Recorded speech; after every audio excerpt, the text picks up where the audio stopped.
ఆ విధంగా నాకేమీ తెలియదు, గుర్తులేదు, తెలియదు, మర్చిపోయాని ఈ 3 మాటలు మిథున్ రెడ్డి చాలా చక్కగా చిలక పలుకుల్లాగా మరి పలికారు అని చెప్పి ప్రచురించడం జరిగింది.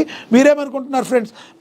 మిథున్ రెడ్డికి పాపం అసలు ఏమీ తెలియదు, గుర్తులేదు, మర్చిపోయాని చెప్తున్న మిథున్ రెడ్డిని ఏ రకంగా మీరు అనుకుంటారు? కమెంట్ బాక్స్లో కమెంట్ అయితే చేయండి. ఇక పదే అదే విషయం, అమరావతిపై ఆగని జగన్ అబద్ధాలు. చదరపు అడుగు నిర్మాణానికి 10 నుంచి 13 వేల ఖర్చట, రాష్ట్రానికి పెనుభారంగా గగ్గోలు. వాస్తవానికి టవర్ల నిర్మాణంలో ఎస్ఎఫ్టీకి 5,000 నివాసాల్లో గరిష్టంగా 6,884. ఆయన హయాంలో రిషికొండ నిర్మాణంలో చదరపు అడుగు 15,293 ఖర్చు. తప్పుడు లెక్కల విన్యాసాలు, మాయమాటలతో ప్రజలు నమ్మించే ఎత్తుగడని కూడా ప్రచురించారు. ఇక అమరావతి నిర్మాణం శరవేగంగా సాగుతుంది. మునుపట్లాగిన రాజధాని ప్రాంతం కార్మికులు, యాత్రల సందడితో కళకళలాడుతుంది. దీంతో జగన్ తన పాత శైలిలో అమరావతిపై విషం చెమ్మడం ఆరంభించేశారు. అప్పుడే మాజీ ముఖ్యమంత్రిగా తాను చెప్పిన లెక్కలను ప్రజలు నమ్ముతారని ఆయన భ్రమల్లో ఉన్నారు. గాలి లెక్కలు వేసి అమరావతి నిర్మాణంలో దోపిడీ జరిగిపోతుందని గగ్గోలు మొదలుపెట్టారు. రాజధానిపై నిలువెల్లా విషయం నింపుకొని అక్కడ ఏదో ఘోరాలు జరిగిపోతున్నాయని చెప్పేందుకు పడరాని పాటలు పడుతున్నారు. అందుకే నిజాలు, గణాంకాలపై అబద్ధాలు, అంకెలతో దాడి మొదలుపెట్టారు. పదే విషయం కక్కితే జనం నమ్మేస్తారు అని చెప్పి జగన్ అనుకుంటున్నారు. అంత సీన్ లేదు జగన్ అని చెప్పి దీనిలో ప్రచురించడం జరిగింది. మీరేమనుకుంటున్నారు? జగన్ మాట్లాడే మరి ఈ యొక్క ఏదైతే అమరావతి ఉందో, మరి రాజధాని ఏవైతే ఉందో, రాజధాని మీద జగన్ విషం చెబుతున్నాడని మీరు భావిస్తున్నారా?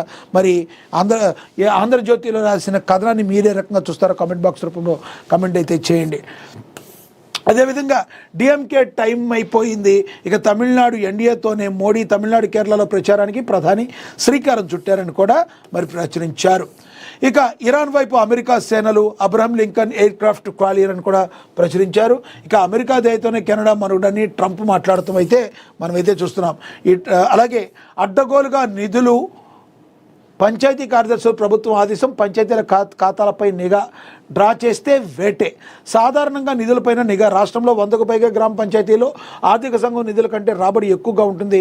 ఈ సాధారణ నిధులను విచ్చలవిడిగా ఖర్చు చేస్తుండడంతో పంచాయతీరాజ్ శాఖ దీనిపై కూడా నిఘా పెట్టింది. బ్లీచింగ్, విద్యుత్ దీపాలు, ఇతర మెటీరియల్ కొనుగోలు విషయంలో పలు నిబంధనలు ఖచ్చితంగా అమలు చేయాలని ఆదేశించింది. ఆడిట్ విషయంలో కూడా పంచాయతీలపై నిఘా పెట్టనుంది. మొక్కుబడిగా పంచాయతీల ఆడిట్ జరుగుతుండడంతో నిధుల వినియోగంపై చిత్తశుద్ధి లేకుండా పోయిందని అధికారులు గుర్తించారు. ఇక నుంచి ఆడిట్ విషయంలో నిఘా పెట్టాలని పంచాయతీరాజ్ శాఖ యోచిస్తుంది. 4 రకాల పనులకి ఆర్థిక సంఘ నిధులు, మరి గ్రీన్ అంబాసిడర్ల జీతాలు, విద్యుత్ బిల్లులు, పారిశుద్ధ్యం, తాగునీటి పనులకే వాడాలని నిర్దేశం. మార్చిలో ముగియనున్న సర్పంచుల పదవీ కాలం. ఎడాపేడా నిధులు డ్రా చేసేందుకు కొందరు ప్రయత్నాలు. వైసీపీ సర్పంచుల గోల్మాల్కు అడ్డుకట్ట. ప్రతి పైసా గ్రామీణాభివృద్ధికి, గ్రామీణ సౌకర్యాలకు అందేలా చర్యలు తీసుకోవాలని డిప్యూటీ సీఎం పవన్ కళ్యాణ్ అయితే ఆదేశించారు. ఏ ముహూర్తాన పంచాయతీరాజ్ శాఖగా మంత్రిగా తాను ప్రమాణ స్వీకారం తీసుకున్నారో, ఆ పంచాయతీరాజ్ శాఖను తీసుకున్నారో, ఆ పంచాయతీరాజ్ శాఖకి వన్నె తెచ్చే విధంగా మరి పవన్ కళ్యాణ్ మరి ఆంధ్రప్రదేశ్ యొక్క పంచాయతీరాజ్ని మరి ముందుకు తీసుకెళ్తున్నారు. ఎక్కడైతే గోల్మాల్ జరుగుతున్నాయో, మరి ఈ చిన్న ఫినాయిల్స్కి సంబంధించి, విద్యుత్ దీపాలకు సంబంధించి ఏవైతే జరుగుతున్నాయో, మరి అట్లన్నిటి కూడా క్రమబద్ధీకరించి ఎక్కడా కూడా ప్రతి రూపాయి కూడా సామాన్య ప్రజలకు యూజ్ అవ్వాలి. ప్రతి దానికి ఒక లెక్క ఉండాలి. దానికి స్పష్టమైన ఆడిట్ అనేది జరగాలి.